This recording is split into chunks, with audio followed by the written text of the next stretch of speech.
Biyahing Vatican na si Pangulong Bongbong Marcos para sa libing ni Pope Francis sa Sabado. Daang libong tao naman ang taimtim na pumila sa St. Peter's Basilica para magbigay galang sa Santo Papa sa ikalawang araw ng public viewing. Samantala ngayong pinag-uusapan na kung sino ang mga posibleng susunod sa yapak ni Pope Francis, nanawagan ang CBCP sa mga Pilipino na iwasan ang pangangampanya para kay Luis Antonio Cardinal Tagle.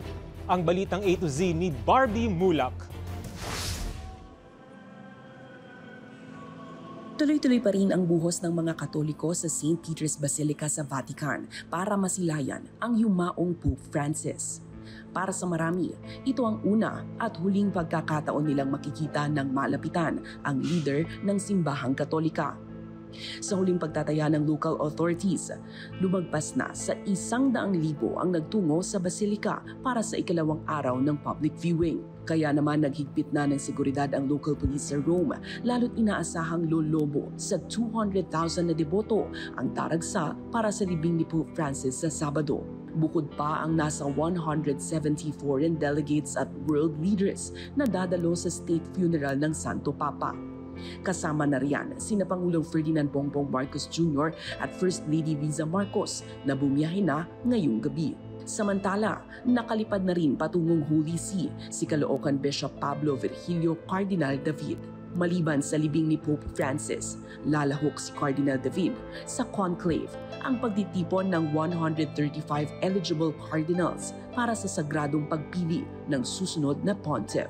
Si David ay kasama sa 3 Filipino cardinals na maaaring lumahok sa conclave. Gayon din sina Manila Archbishop Jose Cardinal Advincula at dating Manila Archbishop na ngayon ay Vatican official na si Luis Antonio Cardinal Tagle. Matunog ang pangalan ng 67 anyos na si Tagle bilang posibleng maging sunod na Santo Papa.